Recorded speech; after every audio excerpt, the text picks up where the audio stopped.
Showtime! The Capital G Show starts right now. What's up YouTube, Capital G here. So guys, we're talking Royal Decree in this video, and why the hell this card is not limited to one, because I don't understand it, and if you do, please explain it to me.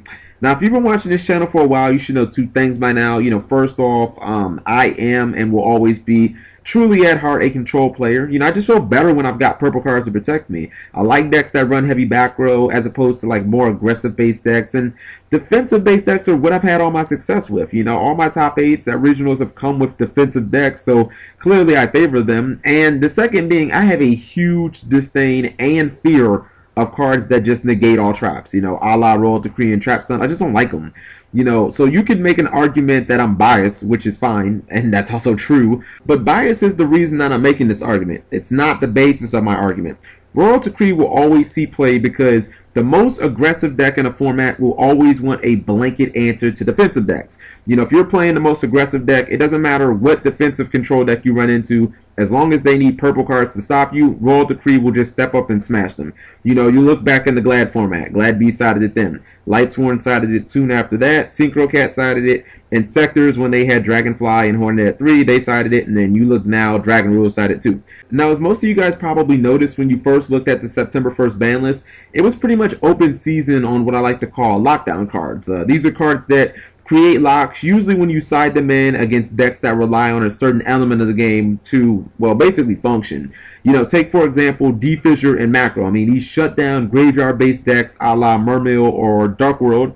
Or you can take Soul Drain, for example. This is a card that shuts down banishing-based decks in addition to graveyard-based decks a la Dragon Rulers. That was actually like the prime deck that this card just absolutely slaughters. Now, the thing about these cards is, even though they can shut decks down and they're really, really good, they only affect a small portion of the 3 major types of cards in Yu-Gi-Oh! Those, of course, being spells, traps, and monsters. Look at Soul Drain, for example. That doesn't stop you from special summoning as many cards as you want. It doesn't stop your monsters from being tribute summoned, or it doesn't stop your monsters from attacking. It doesn't stop you from activating monster effects on the field. It just says that you can't activate monster effects in the graveyard or monster effects when they are banished. Macrocosmos and Dimensional Fissure, yeah, they do affect all 3 types of cards, but they don't negate anything. If your opponent has Macro out, you can activate as many spells and traps as you want. They just have to sit there. And that's why, even though these cards are extremely good, I don't consider their impact to be that huge. Royal Decree, on the other hand, stops all traps permanently. Like literally 1/3 of our card types, spell, trap, and monster, you just can't use. Your opponent doesn't have access to. And to me, that seems much of a bigger impact than the other cards that I just talked about. Let's bring 2 more cards into the discussion, shall we? Royal Oppression and Imperial Order. Now, both of these suckers are banned, so clearly they must wield a power far greater than Royal Decrees, right? Well, maybe. Royal Oppression is much like Soul Drain. It only stops one small element, special summoning monsters. It doesn't stop the monsters from doing whatever else they want to do. You can tribute them, you can attack with them, you can use flip effects with them. It doesn't matter. We won't go into great detail about Oppression because that's kind of debatable whether that card should be banned or not, and that's a whole different topic. I'm just going to talk about how much that the card actually stops. Now, Imperial Order, on the other hand, is a far different beast. That's pretty much just like Royal Decree, where it stops 1/3 of cards. It stops all spells. Way too powerful in my opinion, so I think that most people would agree that Imperial Order is justifiably banned. Now, I would say that the best argument for Imperial Order warranting a ban over a card like Royal Decree is the fact that you can turn off Imperial Order whenever the hell you want. Unlike the other cards that I've been talking about in this video, you can just say, well, I don't feel like paying for Oppression, so now I can activate all my spells. And, it's not like you can just turn off Soul Drain because your card trooper got attacked or something like that. But the thing about this is, at its core, we still have a trap that turns off all spells, and that shit is banned. But we have a trap that turns off all traps, and it's unlimited. Like, how does that make any fucking sense just on impact on the game alone? It makes no sense. Now, there's one more thing I want to talk about in this video, and a bunch of people are probably going to say it's not that important, but I'm trying to make an argument here, so any small detail that might sway you is important to me. That's the life point cost. The drain cards, and of course I'm talking about Soul, Mind, and Skill, they all cost 1,000 life points. And once again, Soul Drain is limited to 1.